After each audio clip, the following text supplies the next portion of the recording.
Of Forever Bristol City podcast. After about 15 minutes of yesterday's game, I thought the way we were playing, we were going to be in line for another Plymouth-style home victory, but that wasn't to be the case because the final score at Ashton Gate, it finished City 2, Stoke City 3. Disappointing afternoon, particularly as Stoke went into this game with only 1 win and 4 defeats from their preceding 5 games. Bit of a banana skin, was it? Freak result. We're going to talk about that with my guest today.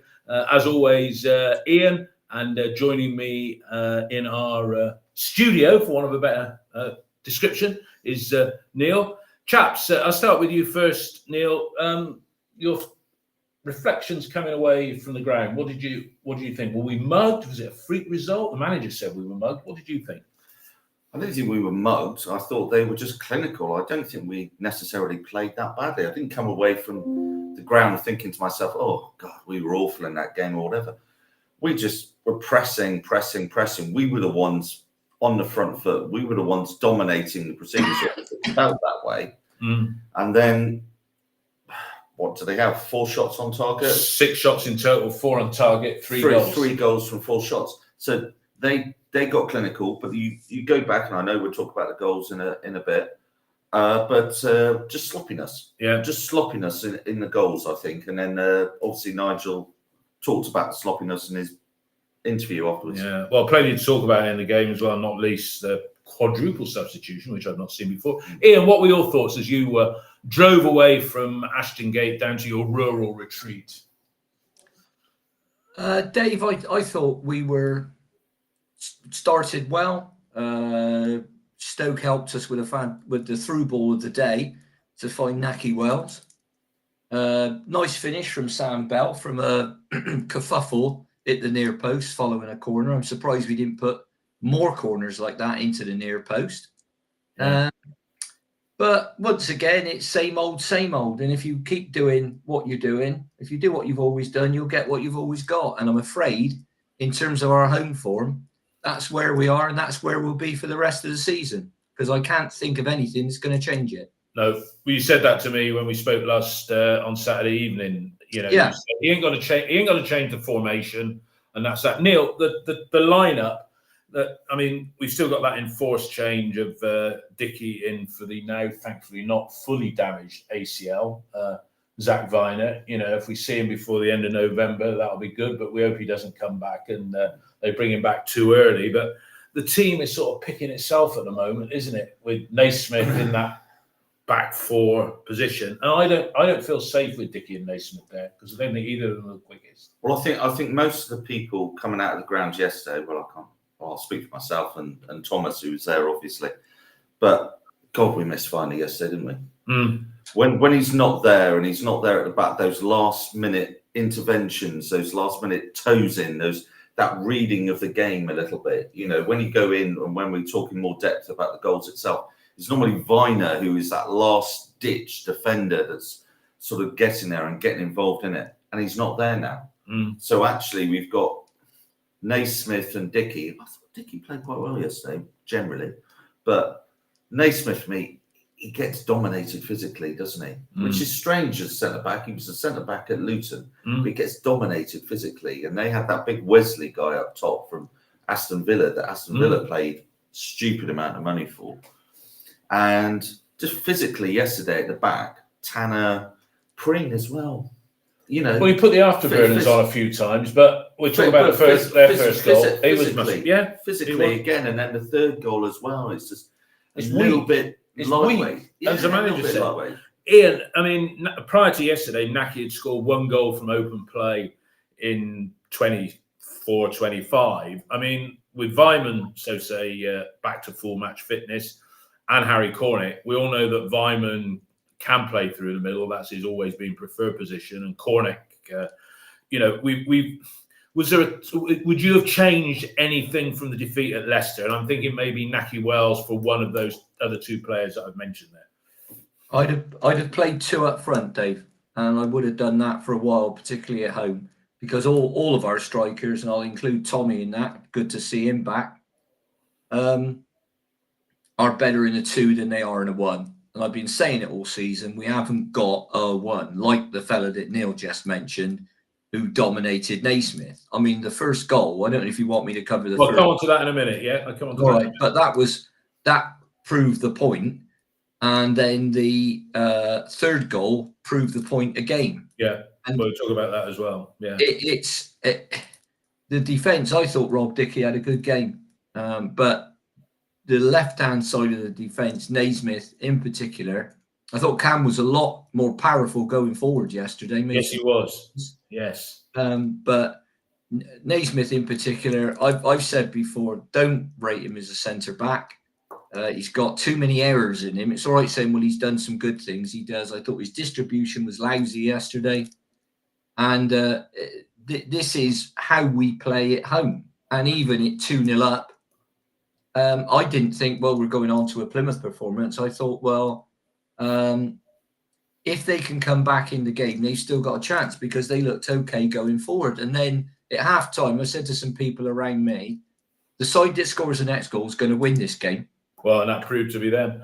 Okay, and that was the case because we're just. I look at the team and I think I know what to expect, and I'm getting exactly what I'm expecting, which is not making me happy. All right. Well, we'll talk about that when we sum up and look forward to a tough week ahead with 2 games away in South Yorkshire. Let's get into the first 2 goals. I mean, we started well. I mean, we were playing against the Stoke side that had made 18 summer signings. Yeah, their form had gone down the toilet prior to yesterday. That first goal, again, referring back to the Plymouth game, it had images of that, wasn't it? Like a kerfuffle at the near post. And then I thought Sam did a nice little handoff, but it was a good finish via deflection, wasn't it? The way Sam finished it there, for me, was pure Tommy Conway. Yeah. It was like instinctive. He turned, pace, power, hit low. That was pure Tommy Conway finish. And Bell has improved that side of his game. In there, he's, in that sort of thing, a bit more physical. People will tell me how many goals he's got for the season now, Bell. 4, but 5, maybe. He's on for double figures again. Yes, isn't he? Yeah, for the season if he keeps on playing the way he's playing. But yeah, playing it into the mix, getting the bodies in the box, and then being the first to react. It's not the first time, obviously, the Plymouth game, and getting the goals on the board early doors. Yeah, and then the second goal. I mean, we've never seen. Well, it was as much space as Mark Sykes had, I think, away. Who put the? Well, it was their bloke. It was their bloke trying to back pass. Now, Hoover, right? We turned. I went to West Brom in the famous Danny Simpson last ever game. Oh yeah, the 3-0 reverse. Yeah, and I haven't seen a worse back pass since Danny Simpson's one. Well, somebody said it was almost as bad as one Ray Atterveld did back in 1992. Hoover, I think it was Hoover. Was it Hoover, the right back? Yeah. He hits the ball. It doesn't even get to their box, does it? No. I don't know why he was thinking that he could. I didn't fall out with the back pass per se from where it was. It wasn't like a stupid no-look back pass like Tanner has done it a couple of times in the past or whatever. It was just short, wasn't it? But it was just absolutely under. But then Naki and lofted fantastic it. Finish. It was a good finish. Fantastic finish. Ian, the Naki goal. I mean, we don't see our players taking enough shots, do we? And he finished that one with aplomb because he could have taken it on, but he elected to place it over the goalkeeper. I mean, that was Naki of old, wasn't it? In your view? Well, I think if he goes through and he's got a chance, he'll put it away. He's a bit like Weimann in that way. He is a good finisher. He's just not been getting the chances and not been getting the opportunities. And half of that, well, I think 3/4 of that is service. And the other quarter is when he's had opportunities. I mean, there were a couple of shooting opportunities from outside the box towards the end of the first half. He's hit the corner flag with one with his left foot. And he's hit and he's almost killed somebody at the back of the Atio with the other one. Yeah. That was awful, wasn't it? That was awful. It was true. When you compare that to the strike that they got a goal back with in the first half, it was pathetic. Yeah. And you said play with 2 strikers, and obviously he'd given a choice then on Saturday, right? Because Naki, based on scoring, he could do with the rest, and you can't fault his commitment and his fitness. He's 33 years old. Yeah, he's got his 2-year contract and everything now. Who do you play as a 2 out of what's available? And I exclude Tommy. What's worked in the past is Conway and Wells. So I think you'd have to probably start with them, but it could be Conway and Cornick. Yeboah is... I can see the enthusiasm. I can see the energy. No control, is there? But there's no control and there's no composure.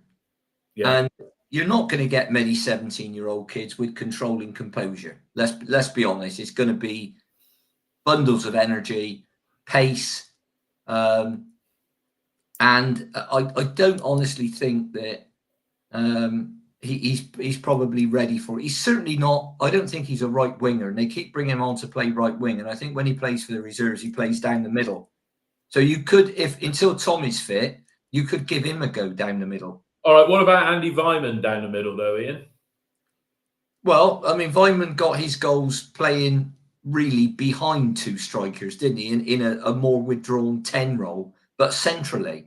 But to bring him on and play him left wing instead of Sam Bell, Anis Mehmeti must be thinking, we come on to Mehmeti. I better get my agent to have a chat with Pearson. Yeah, it's not looking good. It's just going nowhere for him down there, is it? No, not at all. Neil, at 2-0 down, the Stoke fans were booing their own team. You know, they were getting all 1,700 of them in a 21,000 plus crowd. Seemed to be a lot of empty seats in the South Stand again, I thought. Anyway, that's by the by. But that goal from Ledry, as Ian alluded to a few moments ago, weak header by Cal Naismith, Pring muscled off the ball, but we were directly in line of that, sat the lands down, or the direction of it. It's a good strike, wasn't it?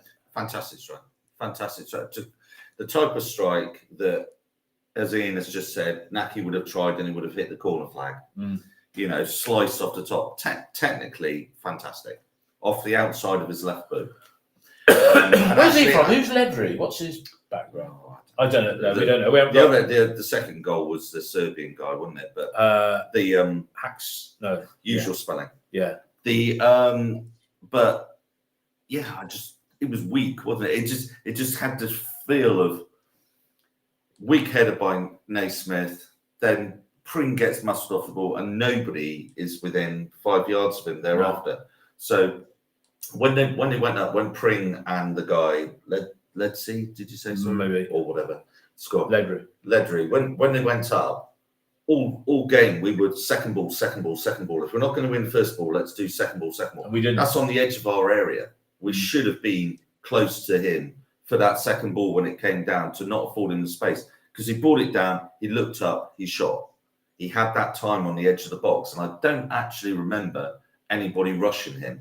I'd have to go back and do it. But I don't think anybody got within 5 yards of him. So just on the edge of the box, that's Championship football. You're going to have decent players. And he had time. I mean, if you look at that goal that Palace scored yesterday at Man United, the bloke didn't have time. He just hit it. Yeah. First time. It was a cracking goal.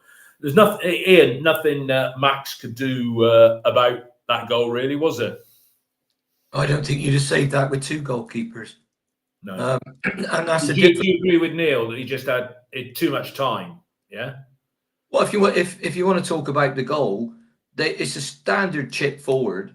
The 18 is running in behind, so Naismith has to head it. He jumps up, he heads it up in the air, and then he ran backwards. I don't know if it's a run or a stagger, but he heads it up in the air, and he lands and runs backwards for about 2 yards. He looked a bit like, I know what you're saying. Now that you said that, he looked a bit like that referee. Hang on, let me just finish the point. He runs backwards. That's why there was no cover inside Pring. So the ball comes down, it finishes up in Cam Pring on the back. So he's doing a quick Norman Wisdom in where am I? Larry picks up the ball. Naismith tries to run towards him, but he's too deep. Because he's run backwards, he's now too deep, and he can't get there. No one else has come across and covered because they think, well, Naismith's got that area covered. There's no recovering midfield player, and he's got all the time in the world to hit a shot. Now, it's still a brilliant shot. I'm not going to take anything away from the finish, but it was avoidable. And I think that's the point Pearson was trying to make when he talked about sloppy defending after the game. Okay, so we come off at half-time with 2-1 ahead. Still feeling a bit chipper, but noticing, unlike the Plymouth game, we hadn't got that third goal, which would have finished them off. There's no doubt about that. And then, Neil, start of the second half, was it Hoover puts across and hacks Sabanovic. I think he's Montenegrin. I know he's on loan from Chelsea. He looked like he'd been painting his ceiling because he had that yellow streak in his hair. But, sloppy goal right at the start of the second half, wasn't it? Well, it was sloppy. There was about 3 players on Hoover, and he still got the cross in.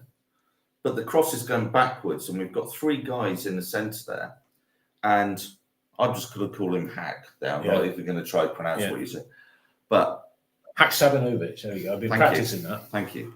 Tanner flicks a look there. So he knows where he is. He looks over his right shoulder. He knows where he is. That's my man. That's my man. That's mine. And then he flicks back to it, and the guy just nips in front of him, and then he's completely flat-footed because he's not opened up his body to actually see him running across. He looks, and then he turns back. He's got no idea where it is. As an old centre-back and right-back myself, your body shape there, you open yourself up, so then you can see. He turns his back. The guy runs in front of him. I think he got a slight deflection. Past Max. No, I think you're right. The point is, Tanner's then on the floor because he knows that he's been slow to actually react to that. The guy's nipped in front of him, really, when it is our ball. If we're defending and we've got it and it's coming across us, we can push out. This guy's got a hell of a long way to actually get on that drive. We completely lost track of where he was. And again, really slack. Ball watching, the type of thing with Viner in the centre, that doesn't happen. Yeah, because Zach would have cleared out that. Are you pointing a finger at Tanner? All right, but then the thing with Tanner that we just. Well, I was just going to. Yeah. Well, you make. I was going to pass that on to Ian. I mean, we'd said earlier, it might have been before we started recording. Tanner went down for a few minutes at the end of the first half, which clearly had some sort of. Injury, and he should even have been on the pitch here. But how did you see that second goal, and what did you think of you putting a finger at Tanner? And do you agree with Neil and myself that maybe that should have been a substitution at half time?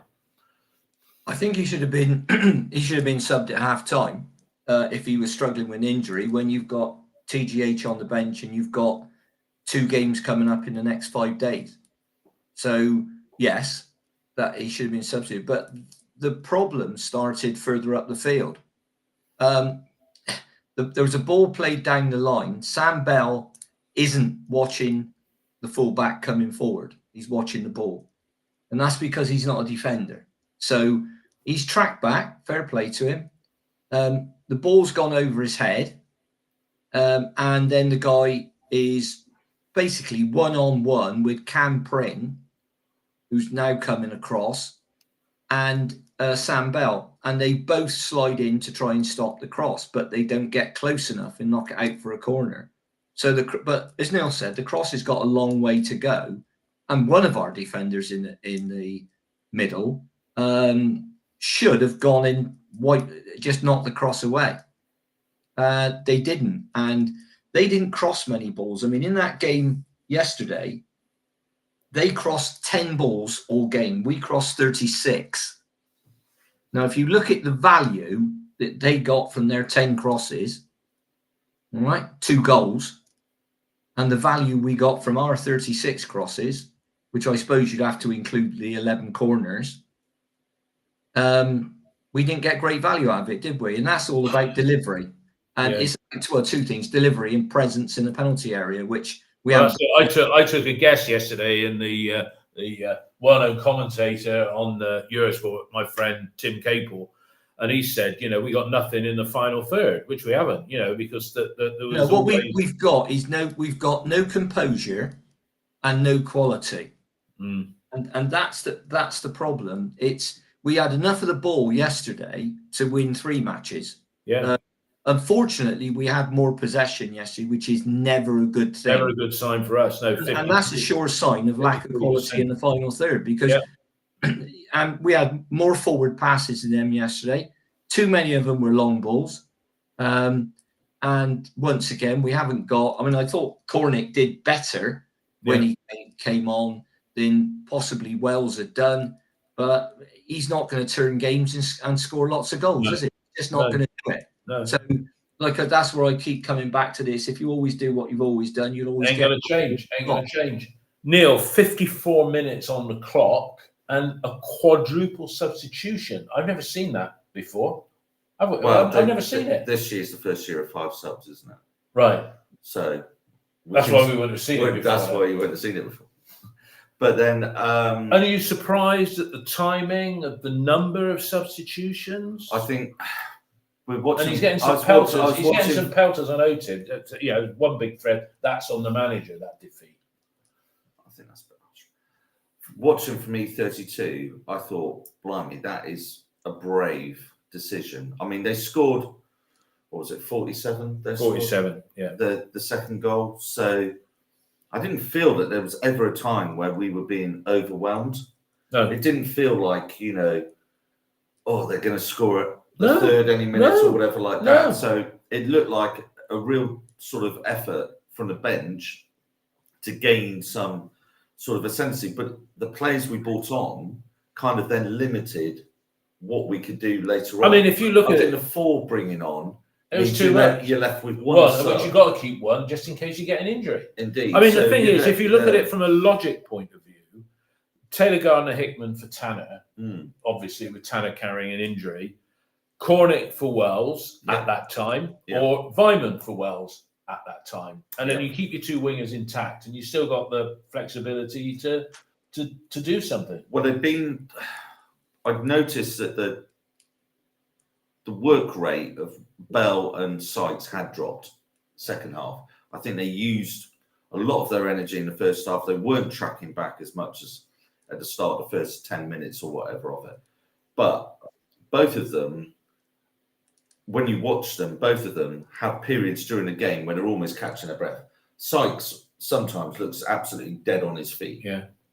And you just think, well, we got to a stage this season where, we play a lot through Bell, play a lot through Sykes, and then to say after 54 minutes where you've got 40 minutes plus left of the game, we're not talking about 70 minutes or something like that. We're talking 7 minutes into 9 minutes into the second half. It seemed a little strange because what are you going to get from Yeboah? Yeboah is a player there who's not going to do. He's like, let's use Chris Honor's term for Andy Vyman. He's more of an out of control speedboat than Andy Vyman. Ian, with the subs, do you agree with me that the obvious ones early on were TGH and then Wells off for one of? I mean, you could have taken Wells off and brought Yeboah, played him down the middle, Cornick played him down the middle, Vyman played him down the middle. He could have done any of that. But what did you think of the quadruple and the timing of it? Temper tantrum. Really? Yeah. I'm not happy. I'm gonna make a statement. The 4 subs. If he'd have made 2, fair enough. The game was drifting away from us, I felt. We know that. Look at our home form this season. Played 5, won 1, drew 2, lost 2. You look at the sides that have beaten us. Stoke were completely and utterly out of form. I don't think Birmingham have won a game since they beat us, and everybody said, they're sat in mid-table. They're sat in mid-table with us. Everybody said what a marvellous team they were. We went up to Millwall in one. In Millwall, for some reason, they're normally a strong home team. They're dreadful at home. They got walloped 3-0 yesterday at home. And we've picked up a point a game at home. That's going to give you 23 over a season. So that means you're looking at 27 away from home just to stay up.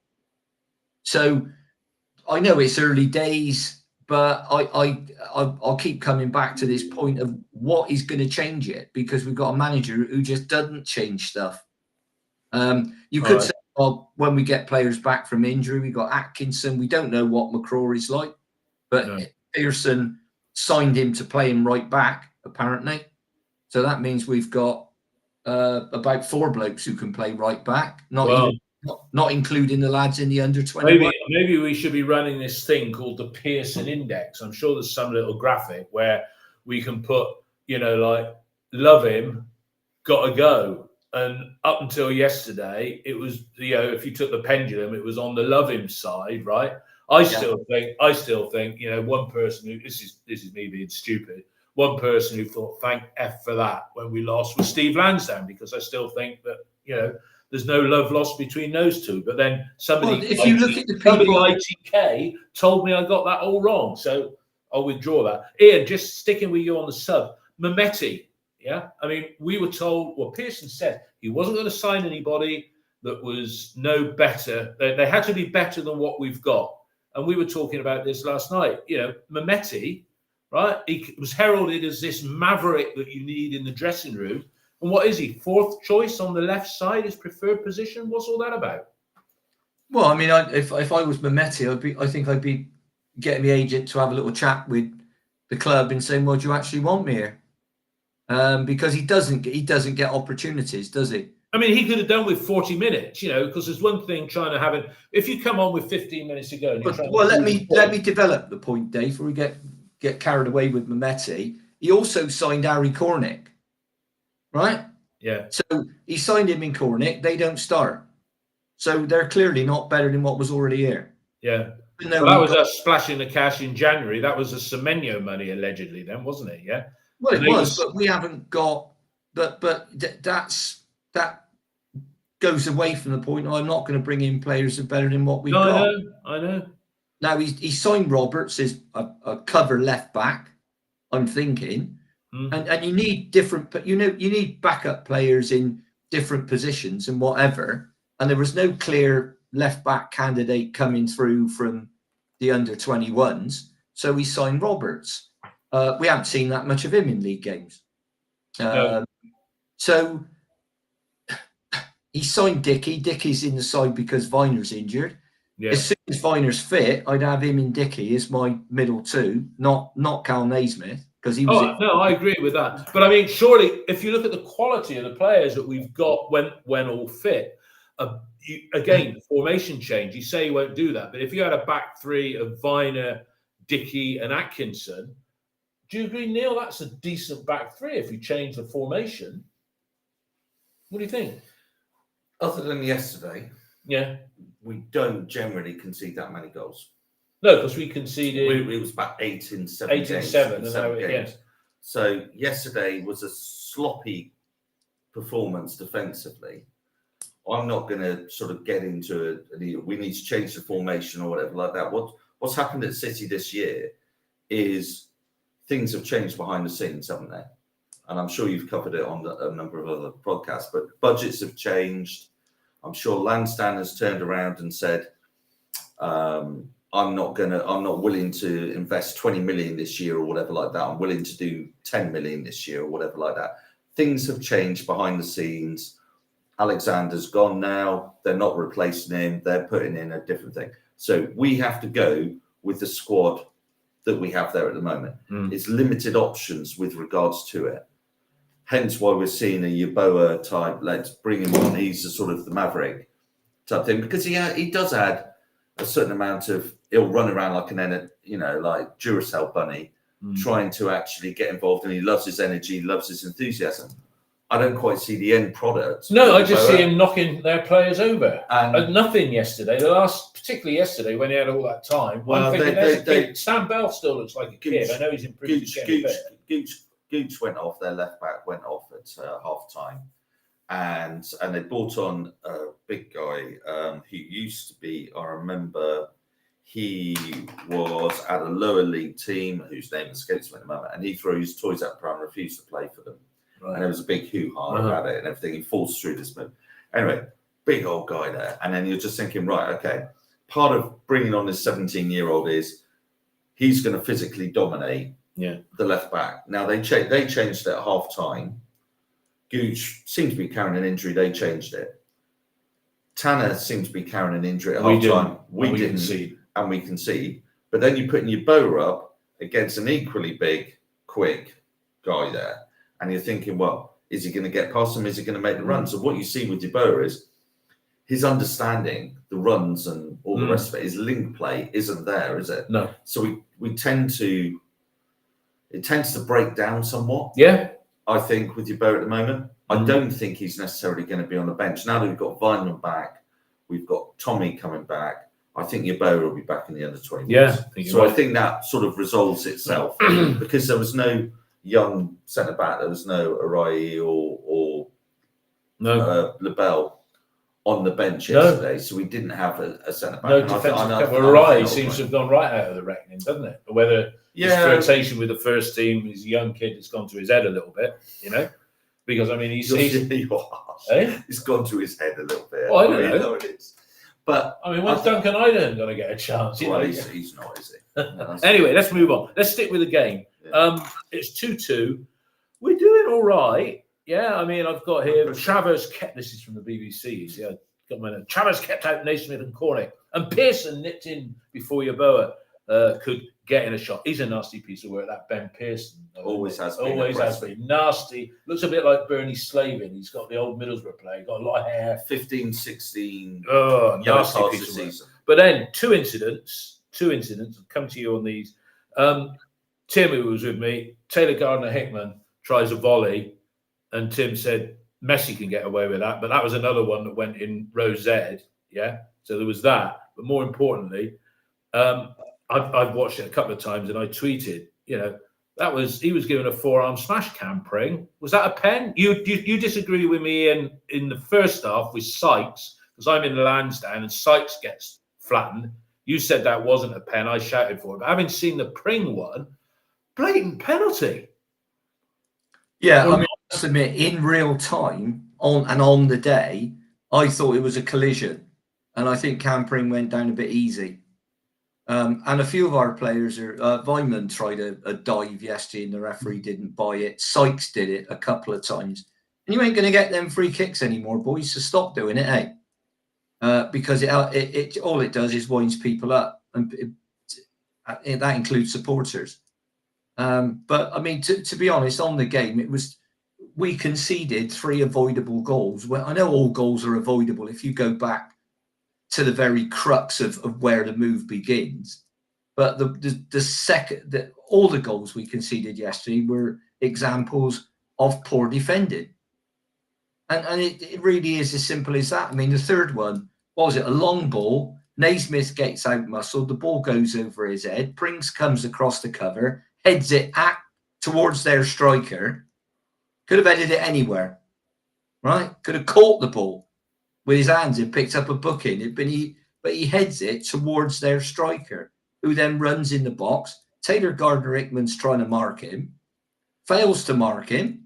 And this is the bloke we're all saying he's got, well, I'm not saying it, it's got to come in for Sykes, but could come in for Sykes. So Taylor Gardner-Hickman's got him. He's got him back to goal. The lad moves 2 yards away. He doesn't go with him. The lad turns around, crosses it. And there's Mr. Lowe at the far post to score his first ever league goal, totally unmarked. Yeah, I think you're giving Naismith an easy ride with that third goal, Ian, because a couple of people picked up on it, commented. Naismith loses the ball. What did I say, Dave? I said he lost the ball. Yeah, he lost the ball, but he didn't track him. He didn't let me finish here. He didn't track him. Naismith was not running. He gave up. And if you look at that goal, 2 or 3 times I've looked at it now, Naismith loses the ball in the middle. He's the frigging defender, right? Yeah. He should be busting his ass, putting the afterburners on. Not that you ever seen Naismith put afterburners on, like Cam Pring did. That's why the 2 lads at the back were caught. Unmarked. Totally nice. You've got to put that one on Naismith. All right, let me ask. Well, I wouldn't put it totally on Naismith, but I said Naismith was complicit in that and the first one. And also, we know he's a liability when he plays in the back 4. I keep saying that, but he keeps getting played there. Well, he's the manager. Yeah, we're not. There you are. Slightly different take of the penalty area. All right, let's talk about the penalties. Yeah, because because Ian had a view. I had a view, having seen the Pring one. Yeah, right? That looks. I haven't seen anywhere the Sykes so-called penalty, but that looked physical assault on Pring. Although at the time, when I was sat there with Tim, he said he's gone down too easy. And to pick up Ian's point that Vyman tried it as well, there was one incident, there's one thing with Yeboah where he could have gone down because somebody stuck a foot up, and he recovered and went on, and that was in the penalty area. But back to the penalties, Neil. The Sykes one was pretty much in front of me from E32. He was looking for it. We've got to think about, we're not cute like we were with Alex Scott, where he just used to stop and wait for people to run into him. So Sykes went through. Sykes knew the guy was behind him, and he started to slow down, waiting for the touch. I think that's too obvious. Yeah. I think the ref's going to look at that and go, "You're away. You slowed down because you're waiting for the touch." So I thought the Sykes one was not. You've obviously posted on Twitter, X, whatever it's called now. Got to call it X, haven't we? Got to call it X. With the thing. At the time, I thought it was a classic campering running into someone. But you look at it, and the guy's raised his forearm up. It's straight in his throat. And he runs. So that's an unnatural thing. But the ref is directly behind. So the ref... You can't see it? No, I think he can see it. I think he thinks Campring ran into the player and didn't stop and ran into the player. So it's the two players coming together. I don't know. I think it's a difficult call. It would have gone to VAR. But what I didn't see at the time that I saw subsequently on your post was the defender brought his arm up and he actually hit him with his arm rather than in. So that is an unnatural position in relation to it. But I have to say now, I don't know what's a penalty and what's not a penalty nowadays. I don't think. And the thing is, if that goes to VAR, because it's the camera angle from where we're sat, it looks like he's gone down easily. Yeah. But would VAR pull back play for something looked at a camera? Because you could only see that incident from behind the goal. Two people had it on film because that's not official footage, or is it? I don't know. No. But would VAR be looking for an incident of that nature? Or do they just look across the lines? Is it mainly on offside or blatant half I think the VAR, if we bring VAR in the Championship, I'm sure it's on its way in some form or another. It's going to have to be VAR light, isn't it? Yeah. So I don't know exactly. We're not going to have the deluxe Premier League version of VAR. It's too expensive. Yeah. And they haven't got enough people to do it. Can you imagine another 12 games? They struggle to get the officials in. Well, we'll talk about. Look at what happened. Look at what happened yesterday. Look at what happened yesterday. They've admitted to human error. Yeah, which can happen in the game of the day. Yeah, but it's happened for 50 years since we've been going. So we might as well not have VAR there because it's missing. It's getting as much wrong as it gets right. I think if you're going to have a system there, the strange thing is, are we talking about it now? The VAR thing, or well, we'll talk a bit about it. The strange thing is. Yesterday, it boiled down to communication. So it appears from today, what I've read first thing this morning, that the people up they screwed up. They screwed up. Yeah, but the people at VAR actually thought the linesman and the ref had given the goal. So then they turned around and said, no need for a check complete, all the rest of it. Whereas the linesman and the ref had disallowed the goal. So the people on VAR thought that they'd given the goal and said, yeah, that's all good. Go ahead. No problem. All the rest of it. Whereas they hadn't given the goal. So it was a complete breakdown of communication between VAR and the people on the pitch. And then they showed the referee afterwards and he let play go on. And then you can tell by the ref's face, like, oh, there's been an absolute effort here because you thought we'd given the goal and there was no need for a check. And actually, we hadn't given the goal. And it was just, you can imagine the look on everyone's face, probably. And the thing is, it cost people lack of communication between the two sets. That's the difference between a Champions League. There was no line drawn or anything like that. What did you think of? Well, what did you think of that? Taking it off City. There's no harm in doing that.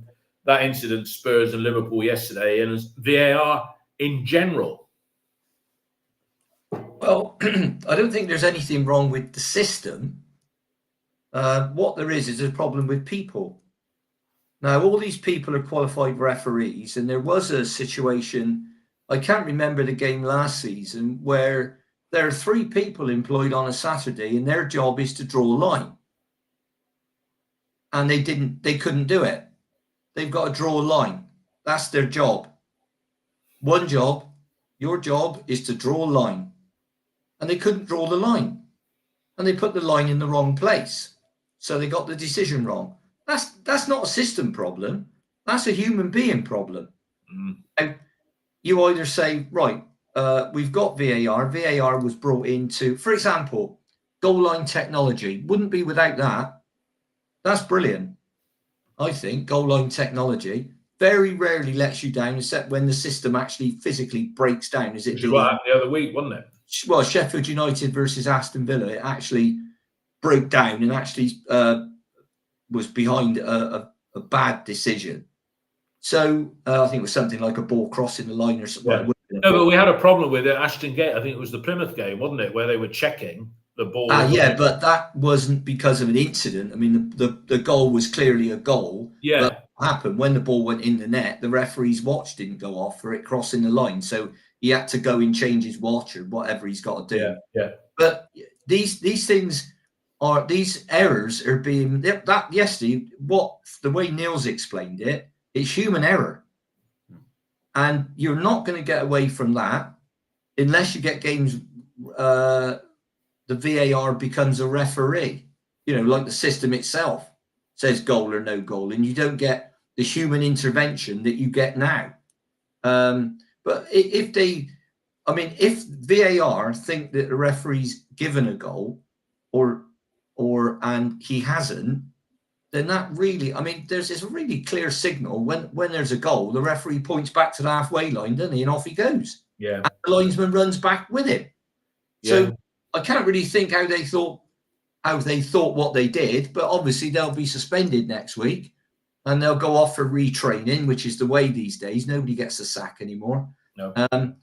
They'll go off for retraining and then hopefully they won't make the mistake again. But I don't know. I think with VAR, it's better than it was. Some people say it takes the spontaneity out of the game, but those same people were mainly football pundits, were the ones moaning and groaning every single week about referees.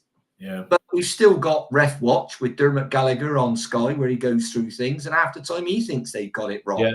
I think the thing is what you've done with VAR, it's like people used to say when paper filing systems were replaced with computers, you solve one problem, but you create a set of others. Yeah. Yeah, you do. Arguably, you could say it's progress, but in reality, it isn't. At the end of the day, look, it finished. Well, on that very subject, to return into Bristol City, they couldn't sell any product at halftime because all the tills packed up. Now that was because they've got a new till system down there. Yeah. And I was in the coffee shop before the game, and whereas normally you've got a queue of about 5-6 people tops, the queue was out the door because they couldn't sell the stuff. Well, they could make it, but they couldn't put the paperwork. It just poses a question there. What happens if the internet goes down for ticketing? I don't know about you. When you use your ticket, I always scan the code rather than just hold my phone under, because the one occasion I tried it with the phone and I saw them on the gate say, scan it, press the code, and that's worked first time every time for me. You do it on top. You don't take it underneath that, didn't it? Well, I tried it. I don't know. Anyway, look, I know what works for me. But it's like this has got nothing to do with football. They're talking about BT replacing your fixed wire phone system. Everything's wireless now. But the problem is, I'm on Virgin. The problem is, right? If there's if the internet goes down in your house, you can't. Everything's gone. You have to have a mobile phone. Oh, what's one of those? Anyway, we digress. Here we are then. We are effectively 1/5 of the way into the season. Yeah. And if you extrapolate, like you were doing, Ian, with 5 home games equals 23 points over a season. But if you extrapolate 12 points times 5, it's 60. And that, in effect, is us. That's where we are. 60 points is that 13th, 14th, varies season by season, but probably no lower than 14th, but no higher than 11th. And that is us. You know, I think we're the Well, there's only two other clubs that have been in this division as long as we have. I read. I might be wrong there, but that is it.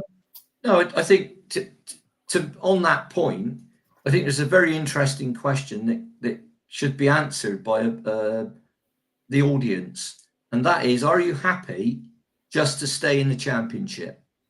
Because I think this speaks to whether Pearson stays or goes, and are you happy to stay in the Championship? And if I said to you now, right, next 5 seasons, I guarantee you won't be relegated, but you're not going to go up. Are you happy with that? Will you still go on buying a season ticket?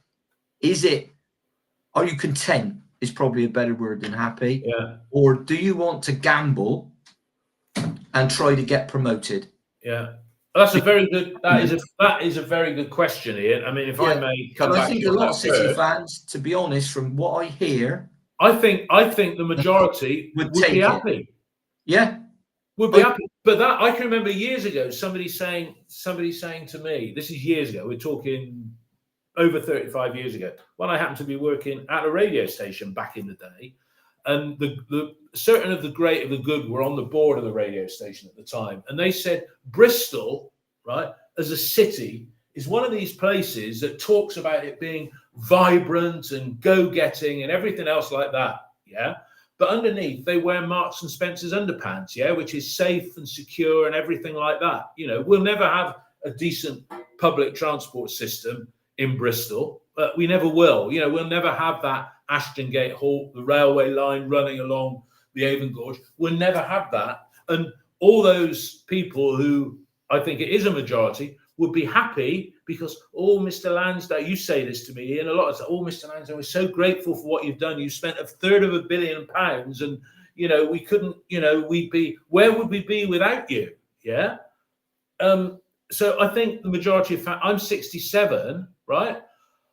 I will always go. I will always buy my season ticket, right? But then there comes a point in time when you think, well, and I don't do corporate anymore, so I've saved money. But if there's certain things like it might be a christening or something like that comes up at a Saturday, and whereas in the past I might, no, I can't miss the game. I've got to go to the game, you know, and create rancor through doing that. I might just do it, yeah. And you know, it is a bit frustrating, but I think I agree with you, Ian. I think there's a majority of our fans are happy that they'd sooner have that rather than a relegation and then a stunning season getting back up to the top flight. What do you think, Neil? I think there's 2 teams that spring to mind when you say that. One's Charlton and the other one is Ipswich. Charlton back in the day in the Premier League, under Kerbishley, all the rest of it, they were thereabouts. Was it Steve Gritt as well and Kerbishley? Was it managers and stuff like that. And they turned around and they went, you know, the management, we've got to be more ambitious. We've got to be pushing on. And then they dropped like a stone. Ipswich, Mick McCarthy, years in the Championship. Good parallel with Pearson at the moment. Experienced manager, had the team. No money. The rest of it. No money. Turned around. Sorry, mate, we're going to go in a different direction. I think they bought Paul Hurst Paul Lambert? Paul Hurst, wasn't it? Well, don't matter. Paul Hurst, they bought Lambert was there as well. Shrewsbury guy and stuff like that. And then they brought him in, they dropped like a bloody stone, didn't they? Yeah. And then they've taken like 3 or 4 years to get out of that. So you've got to be careful about what you wish for at the end of the day. But at the moment, it does have a feel of a club of starting to run on air a little bit. There seems to be a lack of synergy behind the scenes. There doesn't seem to be the sort of the drive. We sold £35 million worth of players in the last, you know, 12 months, less than 12 months. The last 2 transfer windows. Yeah. And yet no one's looking at it and saying we should go down the LJ route where, you know, we sold £80 million worth of players and then we spent pretty much £80 million ourselves. That all that money got spent on 60 plus players. But to turn around and only spend, I don't know, what are we talking about? 8 million? 8. Was it 8, 9 Fifth million? Of the money. Fifth of the money that 8 or 9 million. And then at the start of the season, there's a plan A, a plan B. all Which the rest appears of to it. have been reneged on. Things have changed, and then the CEO's walked after a short period of time. And then you're there and you're thinking, right, behind the scenes, I don't buy into the concept of that they're selling up. I think that would happen after the Sports Village, because I think the Sports Village is a legacy project. But it seems to be we're going through the motions. We're going through the motions, yet we're still getting crowds of 21,000. And if you look back, not so many years ago, but it proves the point that a decent ground does bring people in, right? But 4 or 5 years ago, we were getting 14 and 15. So, but the facilities there and the experience, particularly for young families and stuff like that, to come in. I mean, to have £99 season tickets for young kids and stuff like that, it is a much better place for families to come nowadays. And there's a lot of young people coming. And the new ground, the new build, it's unfortunate that we haven't been able, like a number of clubs, when they have, like a Brighton, for instance, when they went from the Withdean to the Amex, they had that energy, they got promoted, they moved forward. We weren't able to do that. No. That season when we came up from with Cotterell, then there's a new ground development, and we're all pushing, and that kind of flatlined on us, didn't it? Yes, it did. And then, unfortunately, under LJ, we still finished 8th. We were still, top off there or thereabouts. 10th, I think, in the end. But we haven't. Was there not one season? No. But I think, as a club now, we seem to be sort of running out. We're a bit like look. We're a bit like a Preston and a Millwall. That is us. Yeah. Yeah. Because I'm sure their fans will sit there. Preston and Millwall fans. Ian, you'd agree with this. Preston and Millwall fans probably sit there thinking, why can't we be like Luton or Brentford? Yeah, and Brentford, the wheels seem to have come off them a little bit at the moment. But I don't think I think the club is up for sale. They can go on and build the village and do whatever. That's a completely separate. The basketball arena, that's a completely separate project. I don't think they will sell the club for the simple reason no one will give Steve Lansdown the money he's looking for it. No one will give Steve Land. No one will buy whoever. If ever the club is, it won't be the club. You have to buy the Bristol Sport. Well, that's not what I've said. I've said that no one will give him what he wants for it, and the reason they won't is because of the debt, because of it's a mediocre club, and it will continue probably to lose money, as will the rugby. Yeah. So if I'm investing 200 million of my hard-earned money, what am I going to get for it? I mean, don't get me wrong, if the club goes up to the Premier League, and the way I'm looking at it, City now, I think there's zero chance of that. Yeah. But if the club did go up to the Premier League, I think they'd be queuing around the block to buy it. But I think it's a club that embraces, and for a while has embraced mediocrity, and I think a lot of our fans are content with that. I mean, we've got. Well, that's the point you were making. Well, hang on, we've got a message from Matt Moore on here who said, yes, I would settle for that. I've spent too many years in League One, and a lot of our fans might be thinking that way, because I mean, I've said it before, but I'll be completely honest. If we were relegated, I wouldn't get a season ticket. So I'd be one of the probably 4,000, I'm guessing, season ticket holders that would walk away, because I just don't want to watch League One football. Nothing against anybody. I think it's awful. I think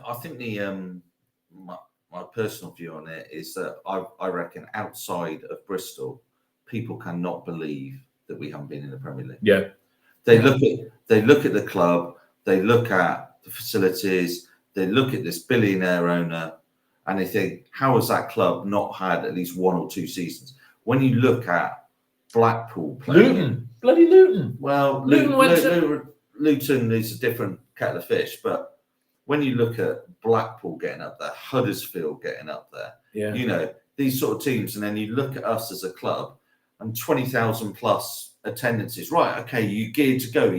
Don't forget, and sold out away ends everywhere. Yeah. I mean, I know we won't get Rotherham, but we've already sold out at Leeds.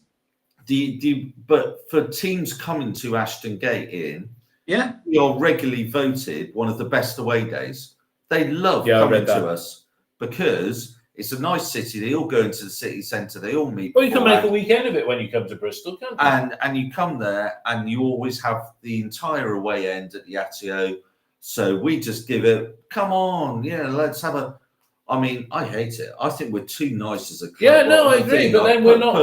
But what you've got to bear in mind, the fact of the matter is, right, Bristol City Football Club don't own anything. We're a tenant now, effectively, with cross charges. The club can't do stuff without getting permission from Bristol Sport.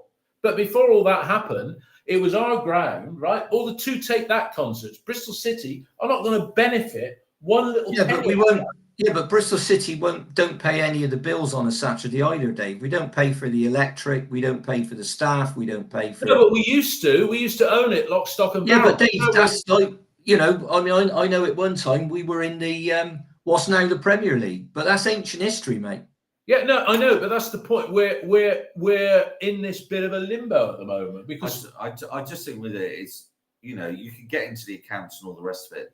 The operating costs of that place is huge, isn't it? Yeah. It's 25. Yeah. Our turnover is 25, 26 million a year.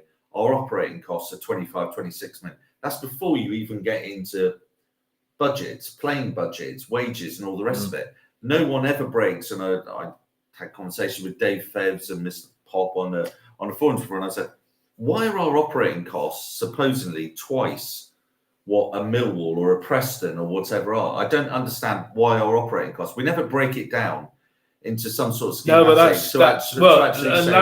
Lansdown's an accountant, so obfuscation as to how everything hangs together. We don't know. We don't matter. I think Bristol. I think Ashton Gate is actually there's Ashton Gate Limited. So yes. I don't think it's Bristol Sport. There's Ashton Gate Limited, Dave. Yeah, but they're all under the umbrella of Pula. But that is just the way accountancy goes nowadays in relation to it. But you go back. This is even under Lansdown's tenure. You go back 15 years, and I used to be a shareholder. I bought my one share back in 1982. I've still got mine on and I've got the accounts, and there it was. Like you had a ground that was undervalued at one stage, and they revalued the ground to market rate. I don't know, 15 years ago, certainly in Lansdown's tenure, and it went from being in the books at 900 grand to about 10 million, right? Now, I don't get a copy of the annual report and accounts anymore, right? But it's all online, Dave. Yeah, you're right. But it's not back then. It was Bristol City, the accounts, and you could see cost of the ground, even down to lighting, heating, rates, and everything like that. It was very simple. Now it ain't. Anyway, there's no point in us sort of debating that because, we are but pawns. We're not even pawns in this overall scheme of things. Let's look forward to the week ahead. Before we do that, those of you that are old enough to remember, today's theme music was The Man from U.N.C.L.E. And the reason why I played that is because I like to pick up on the celebrities that sadly have passed away.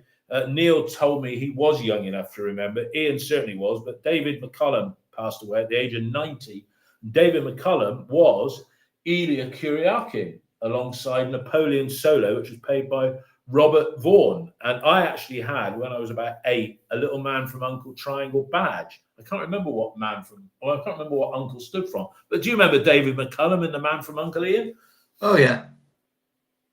I also remember him playing Ducky, the doctor come pathologist in some of the Dick Wolf stuff. Was that NCIS, isn't it? Or something NCIS, like and he was in that for quite a long time as well. So, yeah. And what's the other series that he was in? In the 70s. Come on, you'll start for 10. No, can't remember. All right, Neil, fill us in. Sapphire and Steel.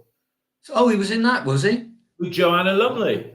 Oh, I remember it. I remember it vaguely, but it wasn't exactly. I never watched it, but I did make a point of just sort of looking because I thought, well, do I play the Sapphire and Steel music? But Sapphire and Steel, it seemed to be a bit mystical. I don't mean in a Merlin sense, but I looked at a few snippets, and it looked to be like an aliens. But it seemed to be like a forerunner of the X-Files, which I never watched. But I never watched Twin Peaks.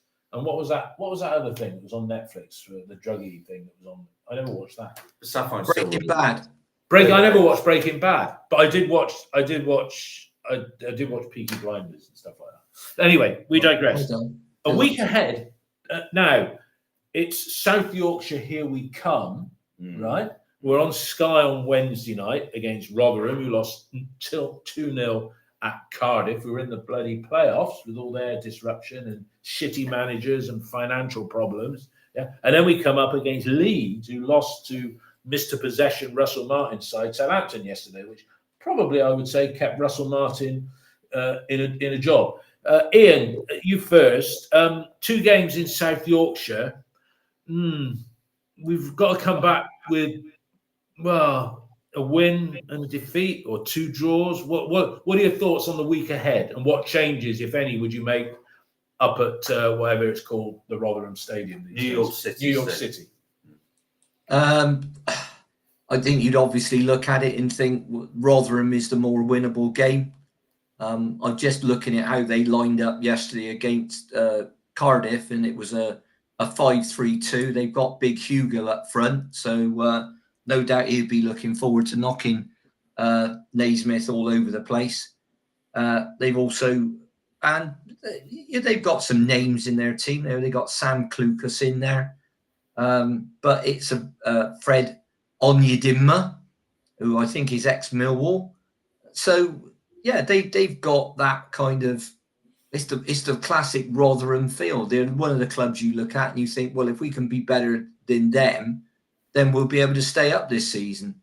But yeah, I mean, I think if you look at the game, that was Cardiff's 4th league win on the trot yesterday. So if Cardiff can do it, why can't we? Looking at the game, Cardiff had far more possession.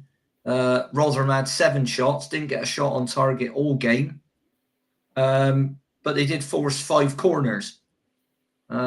So, look, Cardiff lined up against them in a 4-3-3, and they beat them. But they've got that presence up front in Ateta, and they've got Matey up front as well. So was that the ex-Reading player? Yeah.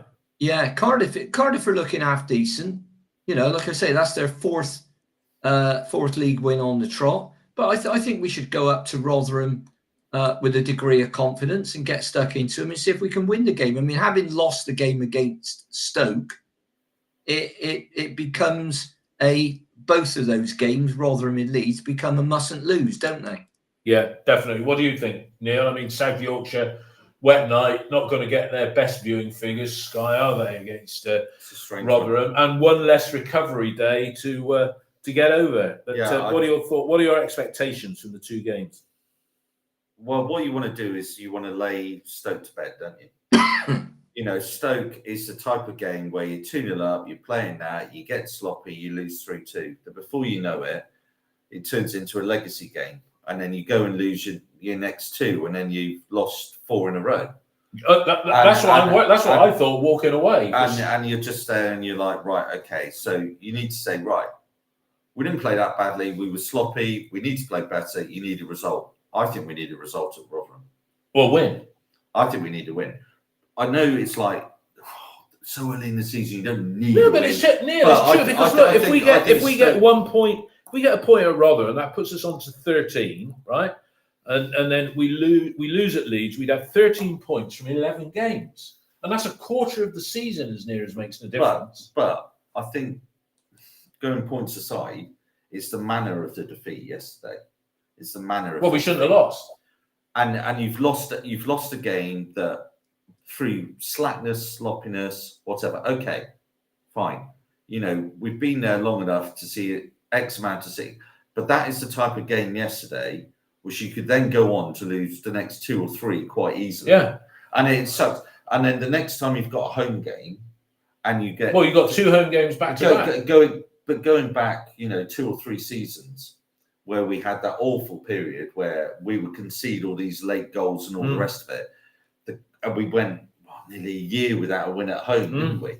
And then it just perpetuates, you know, you're in front, but you're never looking comfortable. And then there's the doubt, you know, 2-0 at home when you're dominating, you should be right. Let's push on forward. You don't want to have that doubt in your mind, like yesterday with Stoke, that you're going to let it in. What we have done in the last few games is we've got in front, we've got a couple of goals, and then we've let the other side back in a little bit. Or have they got back in? Have they tweaked their own game? No, I mean the Plymouth game, we let them back in at 2-1. The game yesterday, we let them back in at 2-1. It was their only shot of the first half, and it was just realistically, you've got to be better at 2-0. We seem to, right, okay.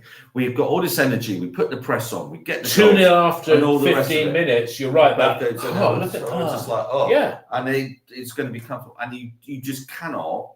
We kind of got away with it a little bit against Plymouth because that could easily have been, there's some last ditch challenges and that in that first half, that appalling ball out by Max O'Leary, and the guy was through and then he put it wide. That could have been a completely different game set in relation to that. And they went and thumped Norwich 5-1. We do have a certain amount of we get in front in games and then we turn around and we just like so we need to go up to Rotherham. I'm conscious with it. We need to get up to Rotherham. We need a performance, but we need a disciplined performance. Yeah. So we need to actually get a 3 points at Rotherham for me. Anything less than 3 points, and then you go into Leeds. And you're like, you get a draw at Rotherham, and you're on 13 points with a quarter of the season gone. It's 1 point from 12. No.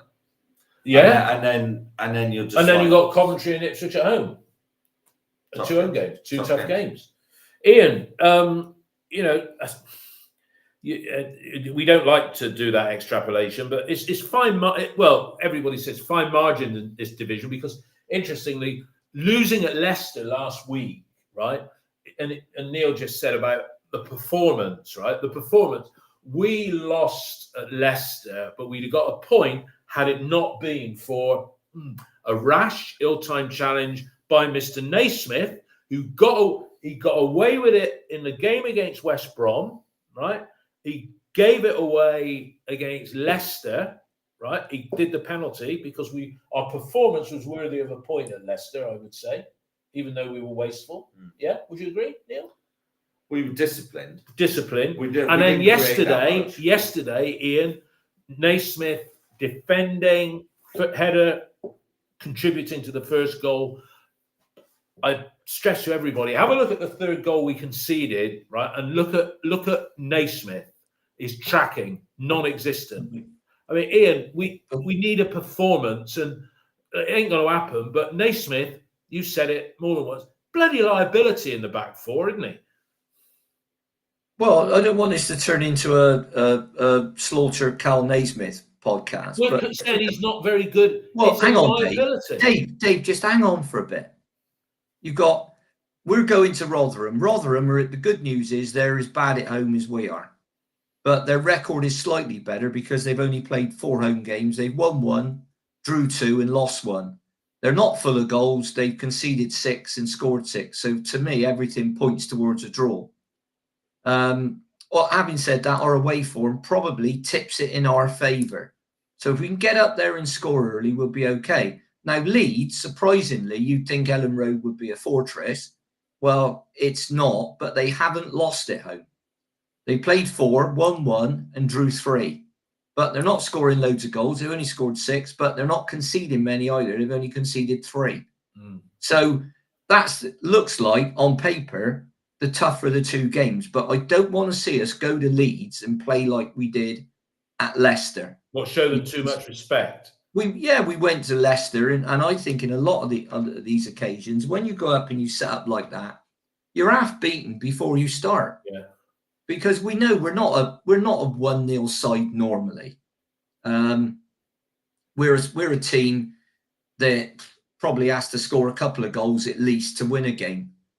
Yesterday we'd have needed to score 4, but I still think we go with a positive attitude to both games. If Tommy can play, even if he can only play the first half, I think it'd be a good idea to play him in a 2. I think we need to start doing that. Pearson might say, well, what we've done away from home has worked fine so far, thanks very much, so I'm going to do exactly the same again. and that's that's an option. But we need to go to those games, and I'm having lost the game to Stoke. I'll be looking for 4 points. No, I agree, Ian. That batch of 6 games between the 2 international breaks, I was going for 3 wins, 1 draw, 2 defeats, right? And one of the 3 wins was against Stoke yesterday. The draw was West Brom. The 2 defeats were at Leicester and Leeds. And now we need to win.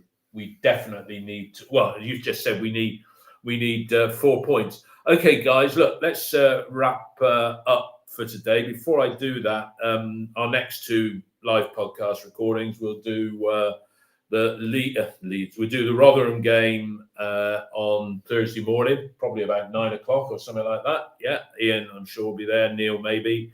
Obviously, I will, because I'll be setting this up. And then Leeds, we'll do that next Sunday. Another final thing I want to say as well, I invested, those that are watching it on YouTube as we record this, I invested for the first time in Cider Heads, their version of the Matchday programme. And I have to say, for £4, right, I'm actually going to sit and read that. It's full of interesting stuff, far better than any club match programme was over the last number of years, although we haven't done one. That is a whole afternoon's reading in there. So whoever's getting this out, you're doing a bloody good job.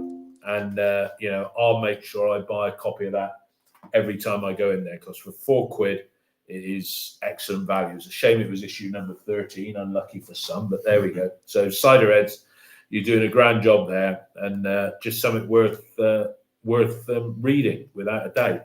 But any final thoughts from you before we wrap up? Yesterday was a game that we should have won, or at the very least got a draw. We lost. We either move on quickly from it, or we're sitting here in a few weeks going, ugh. Yeah. Ian, your final thoughts?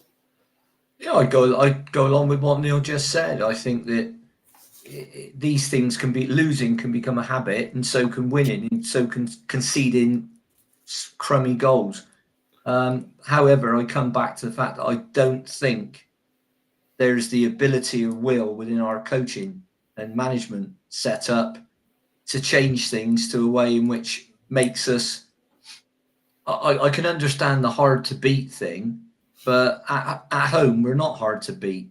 So something needs to change. I don't think it will, and I think we'll be sat here in 4, 5, 6 weeks' time, because we've got to allow for the international break, and there'll be some quite difficult conversations to be had. I think so. I mean, I hope. Let me say, I hope I'm totally wrong.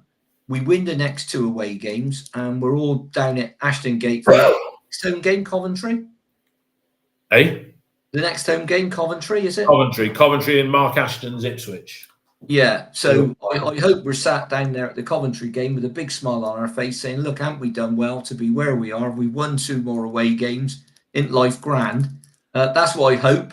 What I think is we'll be sat there with being a bit miserable and thinking, well, we better go out and win this, because we're starting our usual. We're getting towards Christmas, and we're starting our usual slalom down the table. I know. I mean, Ian, at 10 past 3, at 20 past 3, well, 3:15 yesterday, and even at 20 past 3 when they got their first goal, I like looking at the BBC app, and I'm sitting there seeing us sat nestling in 6th position, looking very nice. And then we concede, and we're drawing, and we're down, sort of dropped out the top 6, and then we lose, and we're sat there, I think, same form as the bloody Gas have got. We've both played 9 games, 3-3-3, right? I got a horrible feeling, and I hope I'm wrong. And anybody who says on here we're being negative, we're not being negative, because it's easier to prepare yourself for disappointment when you've been watching City for 50 odd years. That is life. But I got a horrible feeling that we'll be sat here next Sunday, and instead of looking up, we'll be looking down, because certain sides that started the season badly have started to put a little bit of form together, notably West Brom, 4-0 winners away at early season high flyers Preston. Don't want to, and Coventry and Ipswich at home, they're 2 decent sides to be playing. Ian. Well, you're 4 points off relegation at the moment, and 4 points off the play. There you go. It's the absolute epitome of what you could call mid-table on points. Yesterday, Yesterday, we go. against Stoke, when we were winning, we were 6th, and then we lost and we're 12th. Yeah. Yeah. There we go. That's it. All right, everybody. Thanks a lot for listening. And I think we had a record month of downloads. Almost 5,000 people listened to us. So obviously, we must be doing something right. So thanks a lot for that. And we'll be back with a report on and discussion on the Rotherham game. We'll be recording that Thursday morning. All the best, everybody. Goodbye. Goodbye. Goodbye. Goodbye. Bye now.